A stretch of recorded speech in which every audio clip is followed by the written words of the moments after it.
आणि म्हणून यावर्षी देखील दरवर्षीप्रमाणे गोविंदा उत्सव मोठ्या उत्साहात साजरा होतोय. संपूर्ण महाराष्ट्रात देशभरामध्ये गोविंदाचं अतिशय आपली संस्कृती आपली परंपरा आपण जोपासतोय, पुढे घेतोय. मला अभिमान आहे की या टीव्ही नाक्याच्या गोविंदाची, कारण दिगेश साहेबांनी गोविंदा परंपरा चालू केली आणि पूर्ण महाराष्ट्रात याची व्याप्ती वाढली. आता गोविंदाचे पंढरी म्हणून आपल्या ठाण्यावर लागलं आणि म्हणून मुंबईतला कुठलाही गोविंदा आला की पहिले इथे टेम्बियाला सलामी देतो आणि मग पुढे जातो. बरोबर ना?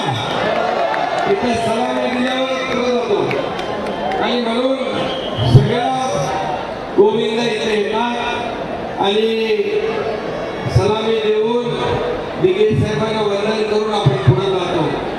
खरं म्हणजे मी एवढंच सांगेन, अनेक ठिकाणी गोविंदामध्ये मुख्यमंत्री माझी लाडकी बहीण योजना आहे ना, बहिणी सगळीकडे लावतात. लाडकी बहीण झाली, मग लाडका भाऊ पण झाला. लाडक्या भावाला पण आता 6,000, 8,000, 10,000 रुपये महिन्याला स्टायपेंड मिळणार. बरोबर? मग म्हणाले शेतकऱ्याचं काय? मग लाडक्या शेतकरी आपण घेतला, त्याचं वीज बिल माफ केलं. मग म्हणाले गोविंदाचं काय? मग आम्हाला लाडका गोविंदा पण आम्ही घेतला. गोविंदा प्रो गोविंदा केला. गोविंदा 600 खेळात त्याचा अंतर्भाव केला. गोविंदाचा इन्शुरन्स केला आणि त्याचबरोबर गोविंदाला सुट्टी पण देऊन टाकली. आणि हा गोविंदा आता 7 समुद्र पलीकडे गेलाय. स्पेनला पण आपल्या मुंबईतले महाराष्ट्रातले गोविंद जात आहेत. त्यामुळे हा सगळा गोविंदाचा जो काही उत्साह हा अतिशय शिगेला पोचलाय. मी एवढंच सांगतो की विरोधकांनी किती काय केलं, विरोधकांना किती रंगाने गाणार, पण विरोधकांनी किती रंगाने गाऊ द्या, पण विधानसभेची हंडी आम्हीच फोडणार.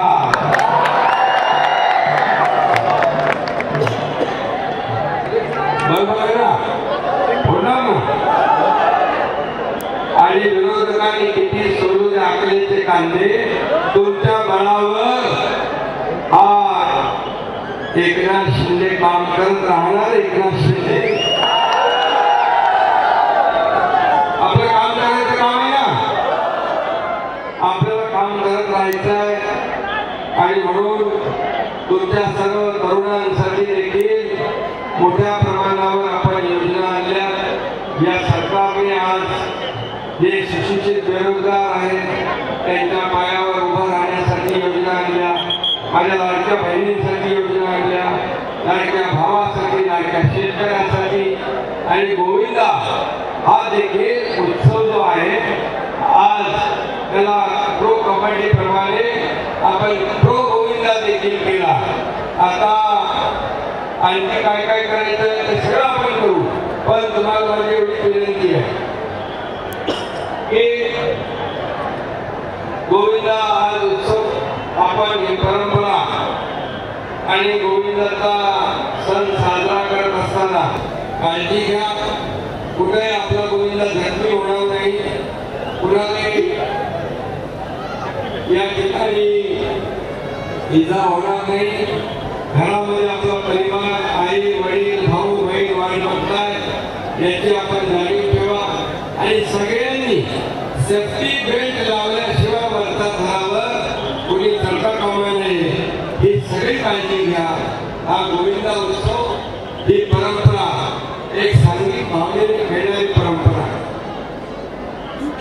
आणि म्हणून मी सगळ्यांना